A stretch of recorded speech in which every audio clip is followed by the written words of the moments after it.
c'était l'occasion pour la fédération de rappeler les actions qu'elle mène jour après jour pour la puériculture, sur le travail sur les normes qui est si important pour cette filière, mais également sur la réglementation. Voilà, ça n'arrête pas. Donc nous, on est un petit peu en vigie sur toutes ces questions réglementaires. Et puis, c'est une façon également de dire que la puériculture a ses défis à relever, notamment, comme beaucoup de secteurs économiques, la question du pouvoir d'achat, et donc de pousser aussi des propositions en faveur du pouvoir d'achat. En tant que fédération, nous essayons de travailler beaucoup avec les pouvoirs publics, parce que c'est évident que travailler sur un taux de TVA à 5,5, comme on fait déjà sur certaines catégories dans d'autres pays, en Angleterre ou au Portugal, c'est très important. Débloquer l'épargne salariale à partir du premier enfant et pas du troisième. Aujourd'hui, ça signifie que 85% des familles n'ont pas accès à ça. Ça signifie clairement prendre des ressources qui aujourd'hui sont allouées à la finance, les prendre et les remettre au service de l'économie réelle et surtout de la natalité. Donc pour nous, c'est très important. Après, il y a tout le contexte dont vous parlez d'appro, de matières premières, etc. On a la chance que la filière est représentée surtout par des PME.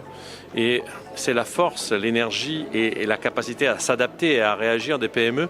Donc moi, je suis très confiante. Bien sûr, on a tous des difficultés. La pénurie des matières premières, on peut parler du taux d'échange dans certains cas, mais on réagit bien.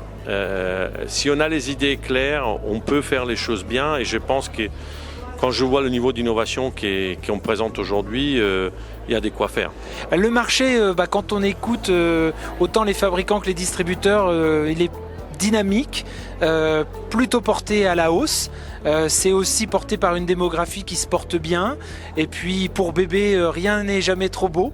Donc c'est plutôt un secteur dynamique, un marché qui se porte bien, qui est aussi largement porté par l'innovation.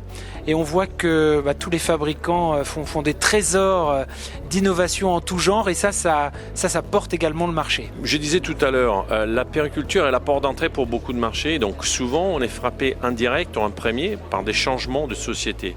Donc la natalité, on en a parlé, l'Internet. Donc on a été sûrement, comment dirais-je, touché par la transformation digitale dans tout.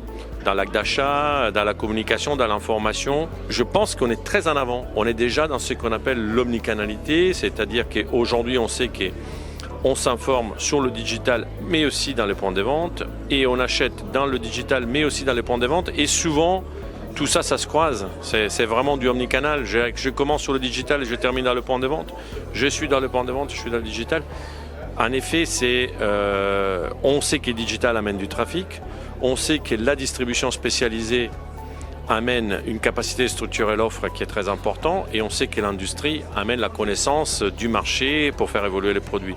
Donc voilà comme je vois les choses. Aujourd'hui, on voit que sur la distribution, et c'est ce qui est remonté via des études que l'on a menées auprès de jeunes mamans, le marché de la puériculture est tellement diversifié, les produits, finalement, il n'y a pas grand-chose à voir entre un lit parapluie, un chauffe-biberon et un siège auto. On voit qu'en fonction des produits, les circuits de distribution prennent leur place. S'il y a vraiment besoin de beaucoup de conseils, notamment sur toute la partie sécurité, les grandes surfaces spécialisées vont être plutôt surreprésentées, alors que si on est sur un lit parapluie où la question du prix va peut-être plus se poser, c'est les grandes surfaces, les hypermarchés qui vont être plus présents. Sur de l'électronique, on va se retrouver un peu plus sur Internet. Et puis, et là c'est tout à fait frappant, quand on en est à son premier achat, le premier biberon et la première tétine, c'est en pharmacie que cet achat se fait très majoritairement.